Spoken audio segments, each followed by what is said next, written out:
Part of the reason I love it so much is because it's small. I know a lot of people think that they want to go to this huge university, and when I walk around HBU, I'm like, hey, like I can't go somewhere without knowing somebody, and having that community and saying, hey, how are you doing? You know, I met you freshman year, but we still have a tight bond.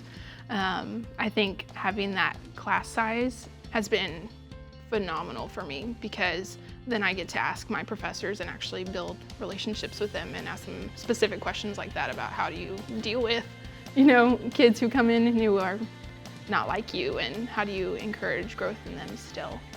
Marcella Fick is a class of 2019 elementary education major who's a member of Kappa Del Pi International Honor Society and Alpha Chi Honor Society. She served as a member of the HBU cheerleading team and was captain of the team during her junior and senior years here at HBU. Marcella was HBU's 2018 Homecoming Queen, and she was the recipient of the President's Award, an honor given by President Robert Sloan upon the recommendation of the Student Life Advisory Committee. That's a lot of accomplishments, Marcella. It's pretty exciting. It's amazing. I mean, that is amazing. Thank you. What an experience you've had. It has been a ride, for sure. How did you get to HBU? A couple of things. Honestly, HBU and Abilene Christian were the only two schools I really had in mind. I had always wanted to go to a Christian university. I was a private school before I came here. And probably the biggest thing is that my older brother, Gerson, he went here. And I just thought there's no way I could get the college experience, if you will, living that close to home, because I live in Sugar Land. And so, but I realized when Gerson went off to college, I barely ever saw him. I saw him on Sundays, and my parents were fine with that, and they, stayed out of things and let him do his thing. But he was also a track athlete. He was a decathlete here, and we got to go see all of his meets and events, and so I was like, that's really cool. So when I made the cheer team, so I guess it was April of my senior year in high school, I was like, hey, I want to go here too, and then my parents can come see all of my games, and it'll be just a really good time for them. So that's neat. What high school did you go to? I went to Logos Preparatory Academy. Yeah, super. In Sugar Land. So you're a member of the Kappa Del Phi Honor Society and Alpha Chi Honor Society. Tell us about those. Delta Pi is a education honor society, so it's international, and then Alpha Chi is just the chapter here at HBU, the honor society. So you majored in elementary education. What are you thinking about doing?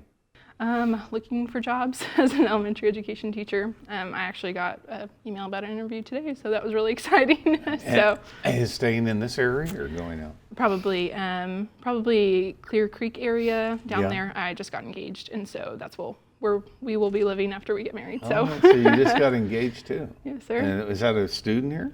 No, he actually goes to U of H, but we met on a mission trip through HBU. Oh, really? Yeah. Tell us how that happened. Oh, goodness. So it's kind of a complicated story how it began, but basically the BSM at U of H, Baptist Student Ministries I was telling you about, they took a trip to Beach Reach, and so did HBU, and at the time there were really, really good connections between the two campuses. There still are, but there were really good connections, and we took our trip together because we were both small teams to Beach Reach in South Padre. So we minister to our college peers who are down there just to party. So we give them van rides back and forth and evangelize to them while they're on the bus. And so he came with a group from U of H and just kind of hit it off and started talking, and so. I read about this ministry in South Padre Island. Obviously a big place in spring break where kids get drunk and do all kinds of things. So there's Christian kids who go down there on ministry rescue trips? Yes, sort of. It is a big thing. The taxi drivers there, they know, and everybody on the beach knows that it's a big market. They can capitalize off of these kids who are coming down there to party. So taxi rates go up and hotel rates go up, and so it's really a cool thing to say, hey, here's a free van ride, and just be super nice to them and get to know them and make a connection, and then say, let me tell you about Jesus. So, or have you heard of him? What's your background in church? And really come to form a bond and a friendship, and then if they have questions later, they can always call. How were you attracted to that South Padre Island spiritual rescue mission during spring break? You know, my sister was involved at U of H in their BSM, and she loved it. She would always talk about it. She was like, this is a really neat ministry that like put her out of her comfort zone, because we were raised in a Christian home. We weren't ever around alcohol. Like, we just weren't in the party scene, any of us. There are 7 siblings for me. Sorry, I probably just hit my mic. But yeah, we were just never raised around that. And so when we were down there, we're like, wow, this is just a crazy different world. And I think I learned a lot of just empathy and sympathy for my peers who are down there just hurting and broken, and that's why they're doing these things, and really just don't know any better way to blow off steam, or whatever you want to call it, like during spring break. They don't know who to run to with their troubles. They don't know they can run to God. So it was just, I think that really attracted me to it. So A lot of young people medicate the pain in their life through alcohol and drugs. During these formative years, 18 to 22, you're leaving a university without all that baggage. That must feel really good, right? For sure. No, sir. Yeah. I heard this sermon one time where he was saying, this pastor was saying, you know, I've been through all of that. I've done the drugs. I've done the drinking. I try to drown my, you know, sorrows or worries and all of these different things. But, you know, I learned that my problems, they could swim, and they packed floaties, in fact. So, I mean, that's not something that's going to ever take that away. It has to be something deeper, not so surface level. Now tell me, Marcella, what has your experience at HBU been like? Where do you want me to start? Anywhere you want. I think probably the first thing that brought me in and made me just so comfortable was the fact that I made the cheer squad before my senior year of high school was even up. So I knew that I was gonna have practices during the summer, and I was able to make friends that way pretty easily. And so I didn't feel so alone the first day I came on campus. But I think it was really cool just being on campus those first days, because it's a brand new place, brand new experience. Nobody really knows anybody. And so everybody's just there trying to make friends and get to know each other. I think my time with the Baptist Student Ministries was a huge headway in making my faith my own. I was involved in freshman Bible study, and then the next year, during my sophomore year, I became a leader of a freshman Bible study, and I think that gave me a lot of really cool tools to use leading Bible studies and being in leadership. I also worked at a summer camp during my, in between my freshman and sophomore year and my sophomore and junior year. And I think that a whole lot of that made me the person who I am today, of just knowing that, hey, I'm an outgoing person and a friendly person, and I can get to know people. Like, people aren't scary, you know, as we make them out to be, I think, sometimes. And just knowing that, you know, even a smile can make somebody's day turn it around. So, but I've loved being in leadership here, and I've just learned so many new things and about myself. And I was thinking about this on the way here. I was just like, I didn't come here wondering like whose I was or what my identity was. I already knew that it was in Christ, but I think developing those qualities that he gave me has been a huge thing that happened to me while I was here. How has HBU stretched you spiritually? Yeah, a lot. Being in leadership in spiritual areas, I don't think I'd ever really done that before. I'd never really been like a small group leader or anything like that. So that was really neat. And then also, I was able to be actually kind of the chaplain of the cheer squad. And so every week I would come in with a different devotion or something that I was learning during that week and just wanted to share it.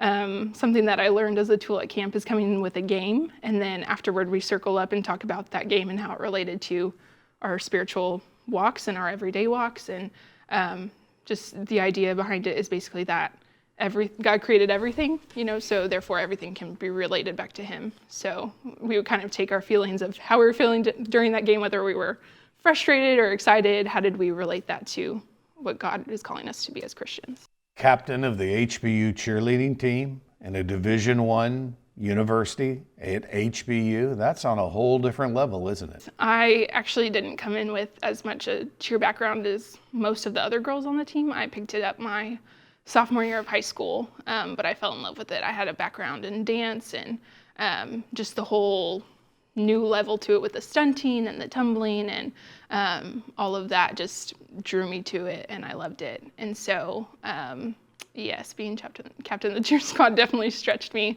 in a leadership capacity and just all kinds of ways I didn't know was possible. How has HBU challenged you academically? I think bringing in all of the liberal arts core just gives you so much of a well-rounded feel to what you're learning. Sometimes it doesn't always fit in right away to what you're like, okay, I'm in school for education, for teaching children. Why am I learning about Aristotle almost, sometimes. Right. But I think as it comes and you learn more about the philosophies behind it, you learn, this is how that has shaped our world today. That is how it's shaped our culture today. And I think that pulls things together and makes it a little bit more worthwhile. And as far as my education classes go, it's a whole new world being the teacher instead of the student. Yeah. There's so many things to learn, so much, there's politics behind it, there's state laws behind it that you just you don't know about, you don't think about. And so being in school and learning how to teach things from a Christian perspective, and also maybe if you're in public school, learning how to just be aware of what you can and can't say and how you can still encourage your students and pray for your students, even though you can't explicitly tell them about God, has been a really powerful tool, I think. We both know that a teacher can be such an inspirational example to a student, an unforgettable life experience. What's attracted you to become a teacher? So I think most of it is because of my own mom. I was homeschooled until maybe like 6th grade. She homeschooled all of us for at least a time. And she just was an incredible role model in that. And her mom was an educator, so that was cool too. But I think exactly what you said is that teachers can be such an inspiration is the reason I want to be one. I've had a lot of teachers that have shaped me in the way I've thought and encouraged me in things that I didn't know I could do or thought about ever doing. And so I want to be that for somebody else. I want to be that encouragement. Unfortunately, we know that a lot of children don't live in the traditional, what we call nuclear family, a present mom and dad. And so as a teacher, you go into a classroom where there's all kinds of challenges with children coming from all kinds of different complexions of a family. How has HBU equipped you to do that? I think a lot of it is knowing that you aren't going to be prepared. But I think knowing where that boundary is between being your mentor and your teacher and being your friend. So learning to be somebody that they can turn to when they need something, turn to when somebody's hurting them, whether that's in the home or in the classroom or in the school. Those are all huge things. I think the biggest thing they've pushed and pushed is that you need that relationship. Your students aren't going to listen to you if they don't think you care about them, like it's a two-way street. Mm-hmm. And so I think learning about how to build relationships with students that are healthy and appropriate has been a huge part and something that I'm excited to implement in my classroom. Perhaps a prospective student or parent or grandparent who represents a student is watching today. What would you say about HBU that would cause them to consider this university as the choice for their higher education? Part of the reason I love it so much is because it's small. I know a lot of people think that they want to go to this huge university, and I just don't understand that, because walking around campus at U of H, when I'm walking around, I'm like, how would anybody know that, like, all of these people, this place is huge? But when I walk around HBU, I'm like, hey, like, I can't go somewhere without knowing somebody and having that community and saying, hey, how are you doing? I met you freshman year, but we still have a tight bond. I think having that class size I think it's a 25-to-1 maybe ratio between faculty and the student has been phenomenal for me, because then I get to ask my professors and actually build relationships with them and ask them specific questions like that about how do you deal with, kids who come in and who are not like you, and how do you encourage growth in them still. But yeah, I think the small size and the fact that your faith is encouraged and not torn apart is a huge benefit of being here. HBU is known for its nursing students, but it's also well known for its elementary and high school education teachers. They're sought after just like our nursing students are. How has HBU prepared you in that regard? And how has it predisposed you to a great career in elementary or high school education? Well, I think you've talked to Angie Durand about this. Mm-hmm. She's one of my favorite professors I go to. That's one of the bonds I'm talking about. Just with her, I can ask her, hey, what do you know about the school? What do you know about the school? Whenever I'm out there interviewing. And it is incredible when she's just like, I've got 2 principals on my phone who are looking for people to fill these positions. Like, they're coming to her to ask. Because they know we're well equipped. And I think people, whether they want to admit it or not, actually enjoy having Christians on their campus, because they know that if we're following God like we're supposed to be, then we're going to obey the rules and try to do our best and put our best foot forward and everything, because we're working for God and not for somebody else. So whether they think it or not, I think they enjoy having us on their campuses. I totally agree. We're talking to Marcella Fick, and she's a 2019 elementary education graduate and a homecoming queen. That's a unique combination. What was that like? It was wild, actually. It was so fun. I got to campaign with some of my great friends, because it's all student and faculty based. They get to vote. And so friends that I haven't gotten to see in a long time, we're all super busy, but let's get together for like 20 minutes and have a great time and take some pictures and post them places, and then we can hand out lollipops to people. It was so fun getting to catch up with them, and then we all won our category or whatever. And so it was a really fun, honestly. So it was a great honor. I appreciate it. And then you were the recipient of the President's Award. How did that happen?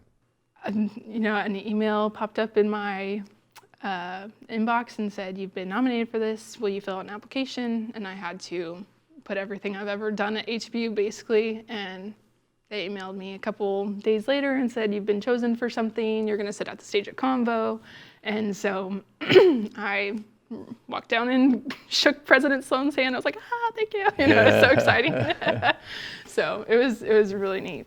What will it feel like when you cross the graduation platform, get your degree, and look out and see your mom and dad?